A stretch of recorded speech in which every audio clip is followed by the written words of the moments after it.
तीनों यहाँ पे आए थे अफसोस करने के लिए, क्योंकि ये एक टोटली एक पर्सनल विजिट है। कोई इनके घर पे आना हमारा पर्सनल विजिट है, इसमें कोई सियासत नहीं है।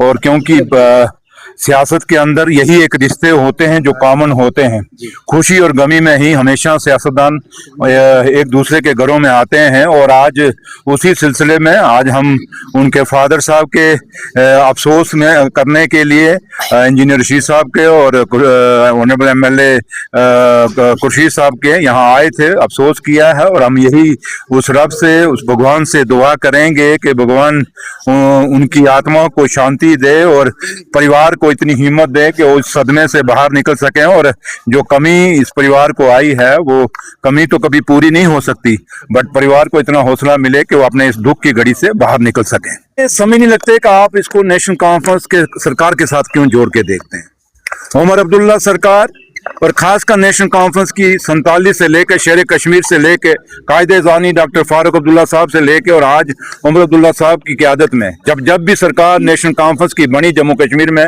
हमेशा हमने लोगों को घर दिए हैं। आप पिछला इतिहास चले जाइए, चाहे जम्मू के अंदर हो, चाहे वो कश्मीर के अंदर हो, जम्मू कश्मीर उसमें लद्दाख में हमारे साथ होता था। जहां जहां भी हमारे लोगों के घर नहीं हुए, उन लोगों को घर दिए गए। अगर आप शेख साहब की देखें, लैंड टू टिलर पॉलिसी जो आई थी, क्या था? जिन लोगों के पास जमीनें नहीं थी उनको जमीनें, रात को वो बिना जमीनों के थे और सुबह जब वो उठे थे उनके हाथों में हजार कनाल जमीन आई हुई थी। उसके साथ साथ आप देखें कितनी कॉलोनियां जो हैं, जो लोगों ने मकान तो बना लिए थे गलती से सरकारी रकमों पे, कितनी कॉलोनियां नेशनल कॉन्फ्रेंस की सरकार जब भी बनी, चाहे वो शेख साहब के टाइम बनी, चाहे वो कायदे-सानी डॉक्टर फारूक साहब के टाइम में बनी, चाहे उमर अब्दुल्ला साहब के टाइम बनी, वो कॉलोनियां हमने रेगुलाइज की और उन लोगों को हक दिया उन मकानों पे रहने के लिए।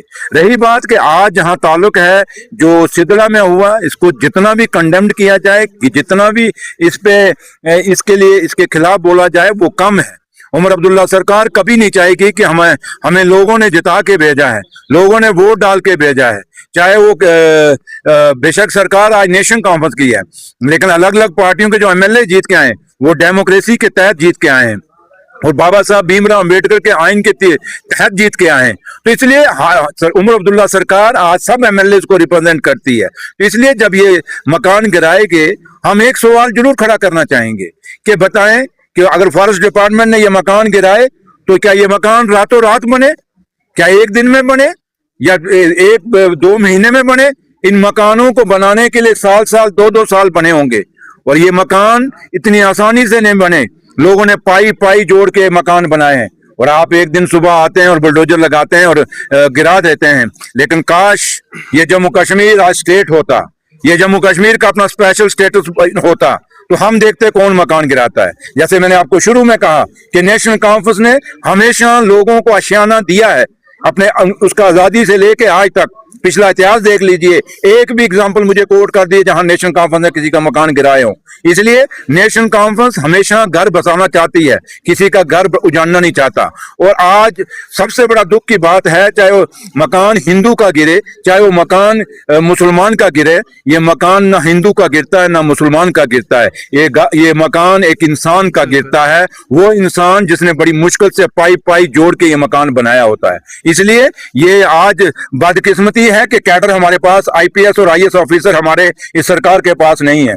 और आज ये वही ऑफिसर फैसले कर रहे हैं अपने दफ्तरों में बैठ के, और हम इसीलिए बार बार कह रहे हैं कि दिल्ली की सरकार को कि हमें आपने वादा किया था जम्मू कश्मीर के लोगों के साथ कि जैसे ही असेंबली इलेक्शन खत्म होंगे हम स्टेट का दर्जा बहाल करेंगे, हम जम्मू कश्मीर का स्पेशल स्टेटस बहाल करेंगे। उम्मीद करेंगे वो अपना वादा निभाएंगे और हमारा स्टेट का दर्जा वो दोबारा बहाल कर जैसे ही करते हैं और जो हमारा स्पेशल स्टेटस देते हैं, हम ये गारंटी देते हैं एक मकान क्या एक कुल्ला भी हम नहीं गिरने देंगे। जिसका मुकाबला ना कर सको उसको बदनाम कर दो। क्या आप लोग आपके दिल जितने कहेंगे, आप पत्रकार लोगों के दिल कहेंगे कि सुरेंद्र चौधरी करप्ट है, उस दिन मेरे से बात करना। मेरा रब जानता है, मैं जानता हूं। और जो आदमी कह रहा है, कल एक उसका जनरल सेक्रेटरी कह रहा था, और एक वो टटीरी सी है जो जिसको मैंने हराया हुआ है, वही कह रहा है ना, उसको बोलो कि 2019 के बाद तेरे पास इतना पैसा कहां से आ गया, आज तेरे भाई के पास करोड़ों रुपए कहां से आ गए, इतने टिप्पर कहां से हो गए। इसलिए टटीरी को बोलो अपना घर देख, दूसरों पे इल्जाम मत लगा, और सुरेंद्र चौधरी का मुकाबला मुद्दों से कर, इल्जाम से मत कर।